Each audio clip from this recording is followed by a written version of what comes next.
लेखक के अनुसार गधा एक सीधा और निरापद जानवर है। वह सुख दुख, हानि लाभ किसी भी दशा में कभी नहीं बदलता। उसमें ऋषि मुनियों के गुण होते हैं, फिर भी आदमी उसे बेवकूफ़ कहता है। बैल गधे के छोटे भाई है, जो कई रीतियों से अपना असंतोष प्रकट करते हैं। जूरी काछी के पास हीरा और मोती नाम के दो स्वस्थ और सुंदर बैल थे। वह अपने बैलों से बहुत प्रेम करता था। हीरा और मोती के बीच भी घनिष्ठ संबंध था। एक बार जूरी ने दोनों को अपने ससुराल के खेतों में काम करने के लिए भेज दिया।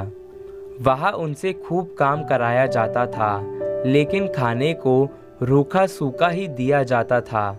अतः दोनों रस्सी तोड़कर जूरी के पास भाग आए। जूरी इन्हें देखकर बहुत खुश हुआ। अब उन्हें खाने पीने की कमी नहीं रही। दोनों बड़े खुश थे, मगर जूरी की स्त्री को उनका भागना पसंद नहीं आया।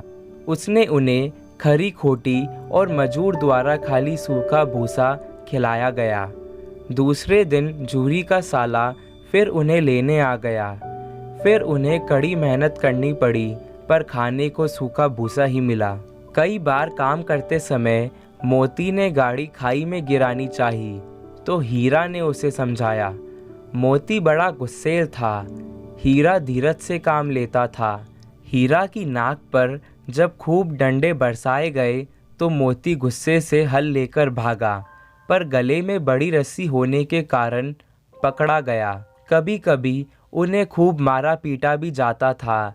इस तरह दोनों की हालत बहुत खराब थी। वहाँ एक छोटी सी बालिका रहती थी। उसकी माँ मर चुकी थी।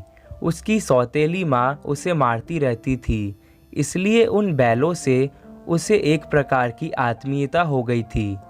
वह रोज़ दोनों को चोरी छिपे 2 रोटियां डाल जाती थी। इस तरह दोनों की दशा बहुत खराब थी। एक दिन उस बालिका ने उनकी रस्सियां खोल दी। दोनों भाग खड़े हुए। जूरी का साला और दूसरे लोग उन्हें पकड़ने दौड़े, पर पकड़ ना सके। भागते भागते दोनों नई जगह पहुंच गए। जूरी के घर जाने का रास्ता वह भूल गए, फिर भी बहुत खुश थे। दोनों ने खेतों में मटर खाए और आज़ादी का अनुभव करने लगे। फिर एक सांड से उनका मुकाबला हुआ। दोनों ने मिलकर उसे मार भगाया, लेकिन खेत में चढ़ते समय मालिक आ गया। मोती को फंसा देखकर हीरा खुद भी आ फंसा। दोनों कांजी हाउस में बंद कर दिए गए। वहाँ और भी जानवर बंद थे। सबकी हालत बहुत खराब थी। जब हीरा मोती को रात को भी भोजन न मिला तो दिल में विद्रोह की ज्वाला भड़क उठी। फिर एक दिन दीवार गिराकर दोनों ने दूसरे जानवरों को भगा दिया। मोती भाग सकता था, पर हीरा को बंधा देखकर वह भी न भाग सका। कांजी हाउस के मालिक को पता लगने पर उसने मोती की खूब मरम्मत की और उसे मोटी रस्सी से बांध दिया। 1 सप्ताह बाद कांजी हाउस के मालिक ने जानवरों को कसाई के हाथों बेच दिया। एक धड़ियल आदमी हीरा मोती को ले जाने लगा।